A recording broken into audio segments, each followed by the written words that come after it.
huu wa mwaka wa Simba umetamatika hapa, na hapa ni Diamond Jubilee katika ukumbi mkubwa huu wa kimataifa.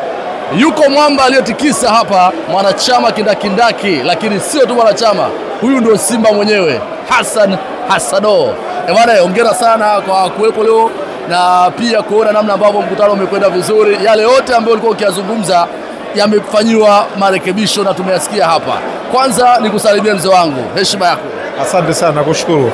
Shukrani sana. Mwenyezi Mungu mkarimu, namshukuru sana. Hatujaonana muda mrefu bwana. Ni kweli, mihangaiko imekuwa mingi sana. Ndio. Bwana, mkutano umeonaje kwanza? Wengi walikuwa na matarajio makubwa, wengi walikuwa wanataka kuona mengi yafanyike yale uliyosema, hatimaye tumeona mwanga ya kile ambacho ulikizungumza. Kwa hakika ni kwamba kama ulivyosema ni kwamba sisi tumekuwepo ndani ya Simba siku nyingi. Nia na madhumuni ni kuona Simba inasimama imara. Na katika kule kusimama kwetu imara, Simba imethaminiwa, imefanyiwa kazi kubwa. Taasisi na vyombo vya kiserikali vimeona umuhimu wa kuwa na Simba, na hatimaye kama unavyoona mkutano umemalizika. Kutoka Dar es Salaam mpaka mtaa wa Viwanda hapa Shinyanga, unajisikiaje kuletewa gari kutoka PMbet mpaka hapa nyumbani? Nimeamini na kweli, kwa sababu gari hii hapa ninaiona. Kwa hiyo kinachoonekana mtandaoni sio ni uongo, ni kweli kabisa, watu tucheze. Mchezo gani pendwa sasa katika tovuti ya PMbet ambao umekupa huenda ushindi huu wa Toyota Harrier?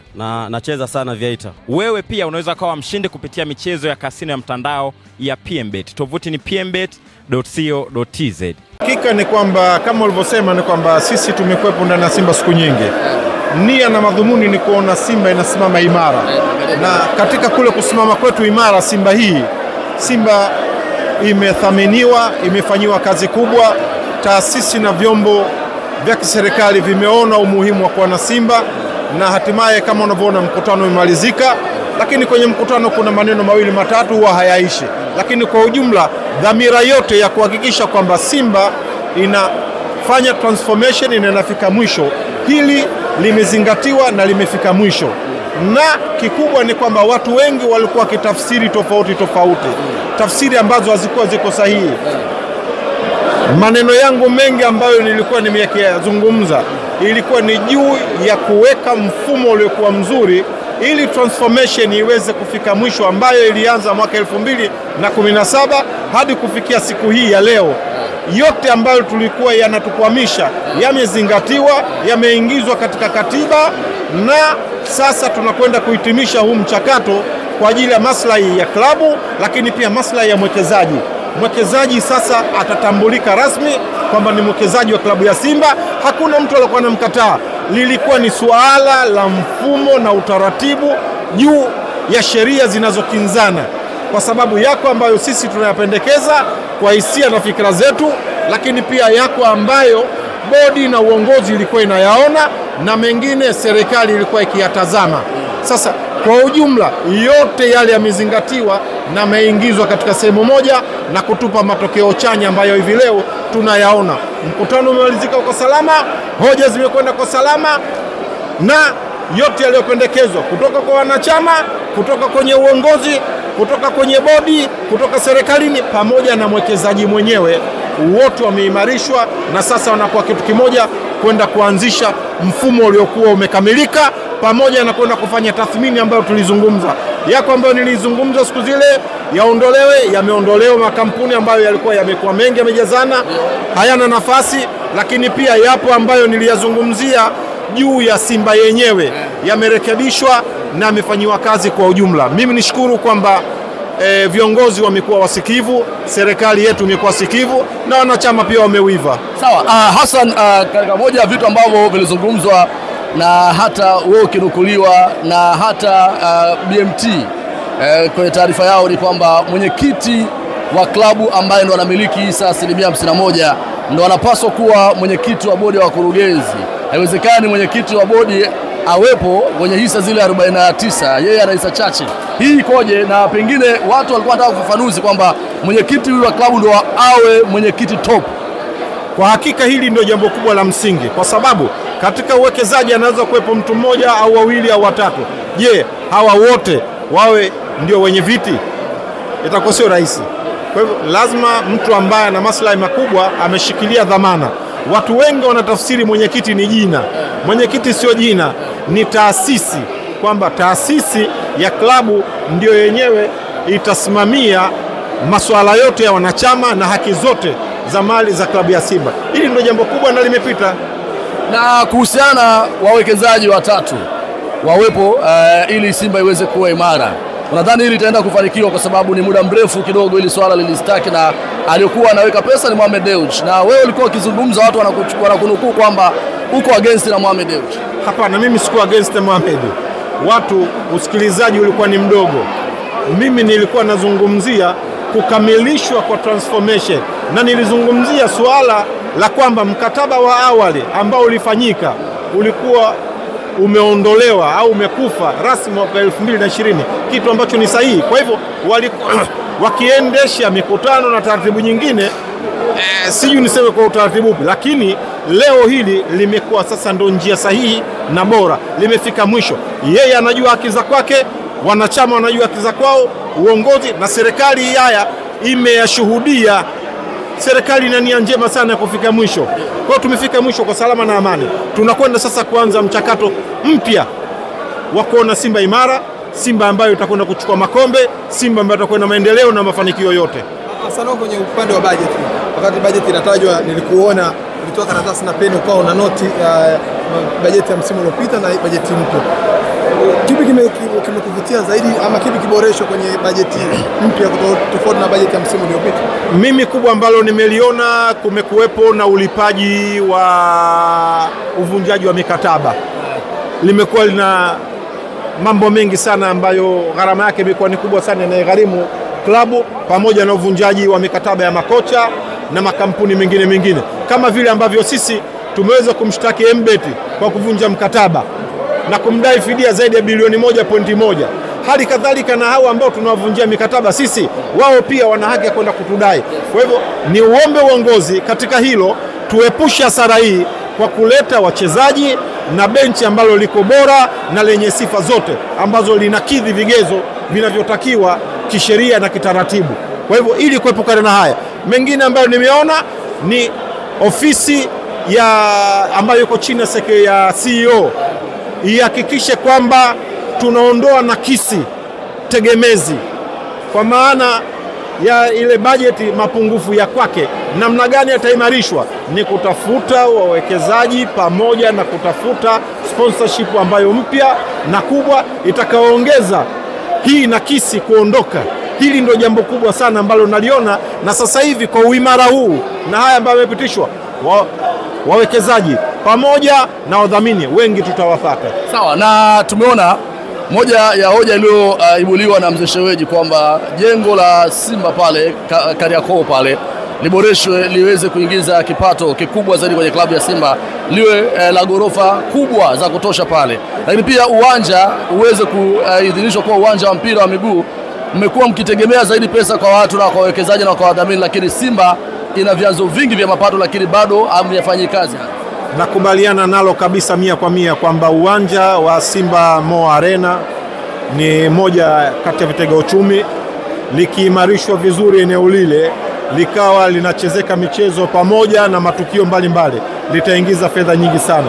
Lakini kubwa pia ni kuhusiana na jengo na mali za Simba, ni kwamba majengo kama haya yakiwekwa katika ubora na kuongezwa ukubwa wa kwake, basi mapato yatakuwa ni makubwa sana. Lakini jambo jingine ambalo kubwa sana nimelifurahia ni juu ya usajili wa wanachama wapya. Hili lilikuwa ni jambo linatutesa kwa muda mrefu sana. Kwa hivyo kuwajibika kwa uongozi katika kutafuta nafasi hii ya kutaka kuleta haya maendeleo ya kuongeza idadi ya wanachama, maana yake thamani ya klabu itakuwa ni kubwa sana. Wanachama, tutapata wanachama wengi wapya, tutapata vyanzo vikubwa vya mapato, tutapata ada nyingi sana, lakini mambo mengine mengi kama unavyoyaona ni kwamba watu wote wanahitaji uongozi uliokuwa bora. Sana hapo issue ya logo. Tumeona mwenyekiti amezungumza issue ya logo, lakini wakati mwenyekiti anazungumza issue ya logo, wanachama pale anataja jina lako, wanakutafsiri kama mpinzani vile. Kwanza ilikuwa inakuuma kwa namna moja ama nyingine, lakini pia umeelewa vizuri namna ya logo ilivyosajiliwa Simba. Kwa hakika watu wengi walikuwa kitafsiri vitu tofauti ambavyo nimekuwa nikivizungumza. Mwenyekiti alizungumzia general kwamba logo ya Simba haiwezi kupotea. Tunakubaliana na jambo hilo, lakini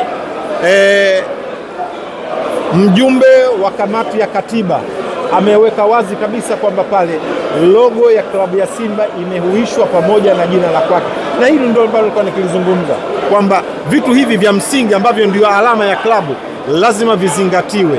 Kwa hivyo vyote vimezingatiwa, logo, majina, vitu vyote vimehuishwa.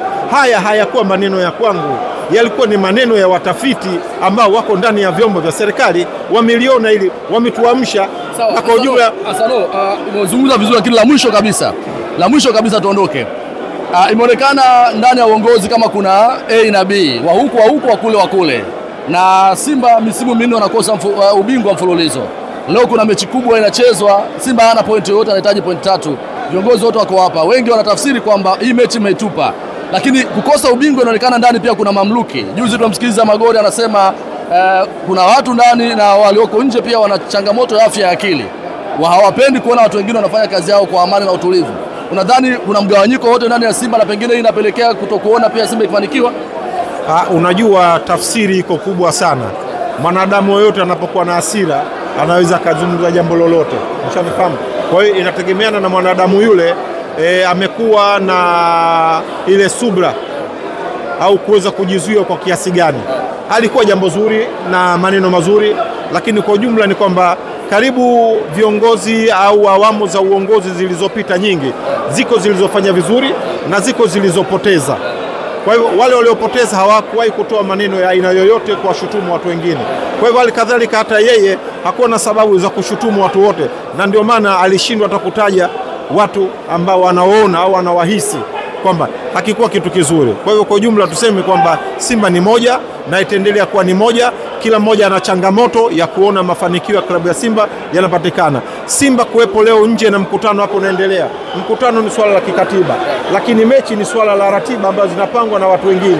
Kwa hiyo vitu vyote lazima viende pamoja. Na ukiangalia mfumo wetu wa uendeshaji wa klabu hivi sasa, timu ipo chini ya mtendaji mkuu, kwa maana chini ya CEO.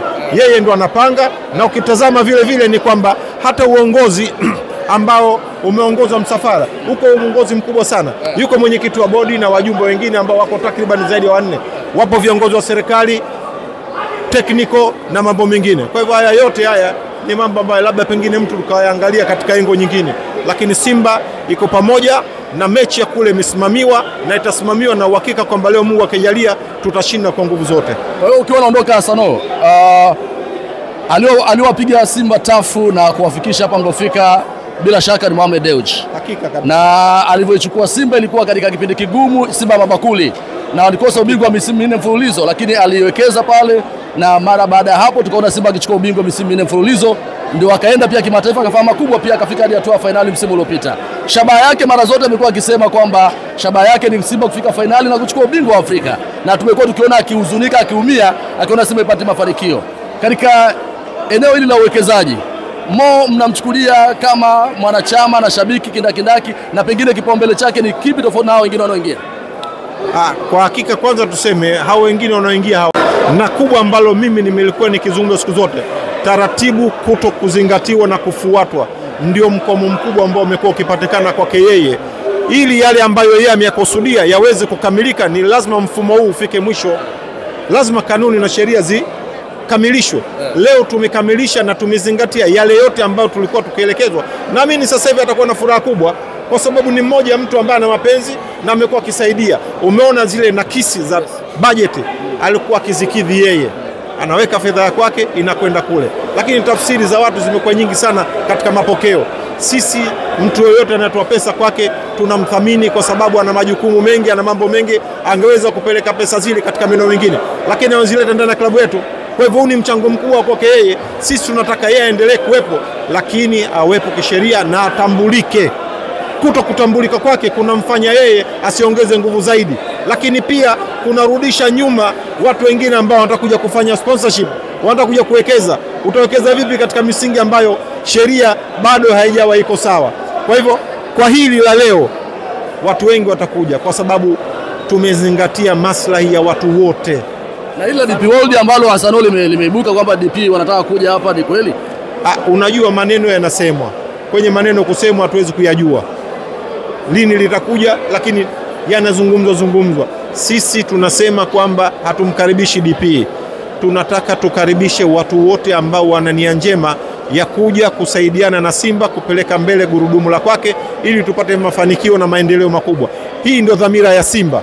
Lakini lipo la DP Gold ama yanazungumzwa ya mjini, lakini uko ndani, uko jikoni. Unajua masuala yote ambayo hayajafika mwisho katika utaratibu huwezi kukaa na kuyazungumza. Maana wale ni watu wa bandari, watu wakubwa wale. Waacha yafike katika meza na yafike mwisho. Sitaki kuzungumzia jambo hilo ambalo halijafika mwisho katika mfumo na utaratibu.